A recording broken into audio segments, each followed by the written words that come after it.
करना मैं भी चाहता था एमडीएस, लेकिन भाई मेरे पास फाइनेंशियल कंडीशन नहीं थी। बीडीएस के बाद एमडीएस करूं या जॉब करूं या अपना क्लिनिक स्टार्ट करूं, ये सबसे ज़्यादा क्वेश्चन जो होते हैं ना आपके डाइनिंग टेबल पर होते हैं। पापा बोलते हैं कि बेटा एमडीएस कर ले, ठीक है, रिस्पेक्ट बढ़ेगी, ठीक है, फैमिली में इज्जत बनेगी, और बोलेंगे बच्चा एमडीएस है भाई, ठीक है ना, इस तरीके से। बात उनकी भी गलत नहीं है। अब यहाँ पे बच्चा क्या सोचता है, वो सोचता है यार कि मैं एमडीएस करूंगा तो भाई बहन कैसे पढ़ेंगे, मेरे छोटे भाई हैं या बड़ा भाई है, मतलब किसी तरीके से भाई बहनों के ऊपर प्रेशर क्रिएट होगा, तो फिर भाई लोन लेना पड़ेगा, पहले से ही परिवार प्रेशर के अंदर है, प्रेशर हो रखा है इतना, पहले का लोन नहीं चल रहा, और इस तरीके से, तो वो भी गलत नहीं है। सच ये है कि यहाँ पे प्रॉब्लम एमडीएस वर्सेस अर्निंग नहीं है, यहाँ पे प्रॉब्लम है बिना क्लैरिटी के डिसीजन लेना। अब मैं आपको कुछ एग्जांपल देना चाहूँगा जिससे आप समझ जाएंगे कि आपको जो है एमडीएस करनी है या नहीं करनी है। तो पहले हम ग्राउंड रियलिटी पे जाते हैं, ठीक है ना। एग्जांपल लेते हैं फाइनेंशियल रियलिटी चेक का।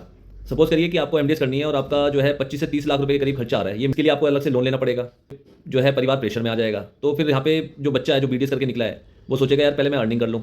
अब आप करियर विजन से सोचो, इसका एग्जांपल मैं देता हूँ कि भाई 5 से 7 साल और जो है मैं वेट नहीं कर सकता। अगर आपको सपोज करिए आपको ऑर्थोडोंटिस्ट, ओरल सर्जन या प्रोस्टोडोंटिस्ट या कोई स्ट्रीम है उसमें आपको एमडीएस करना है, तो उसके लिए भी आपको देर नहीं करनी चाहिए कि आप सोचो नहीं यार 2-4 साल रुक जाता हूँ फिर उसके बाद कर लूँगा, ये भी गलत बात है। अब तीसरा एग्जांपल लेते हैं हम, इंटरेस्ट वर्सेस प्रेशर। लोगों के लिए आप एमडीएस करना चाह रहे हैं कि यार घर में इज्जत बनेगी, परिवार में बहुत इज्जत बनेगी, वाहवाही होगी, तो आपका जो बर्नआउट होना है ना 101% आप बर्नआउट हो जाएंगे, निचुड़ जाओगे आप बिल्कुल, ठीक है ना, लोगों के चक्कर में। चौथा एग्जांपल मैं देना चाह रहा हूँ, ये लास्ट एग्जांपल है, इसको ध्यान से सुनना आप। ये है रियलिटी चेक। जनरल प्रैक्टिस कर रहे हैं, उनकी जनरल प्रैक्टिस, स्किल और उनका एक्सपीरियंस, ये तीनों मिलकर के, और फिर वहाँ पे एक बंदा एमडीएस करके निकलता है। जनरल प्रैक्टिस वाला एमडीएस से ज़्यादा कमा रहा होता है, तो ये रियलिटी चेक है। तो इसलिए आपको बहुत ही सोच समझ के डिसीजन लेना है कि भाई हमने करना क्या है। फैसला आपके हाथों में होगा, और आपके पास फाइनेंशियल बैकअप है तो आप एमडीएस करिए, मैं तो ये कहूँगा। और अगर आपके पास फाइनेंशियल बैकअप नहीं है और आप इस तरीके से परेशान हैं तो आपको एमडीएस मेरे हिसाब से नहीं करना चाहिए। बाकी मर्जी आपकी है, सबका अपना अपना सोच होती है। इस वजह से मैंने सोचा मैं अपने स्किल पे और अपने एक्सपीरियंस पे मैंने अपना काम किया, और मुझे अब एमडीएस करने की कोई ज़रूरत है नहीं, और मेरा काम चल रहा है।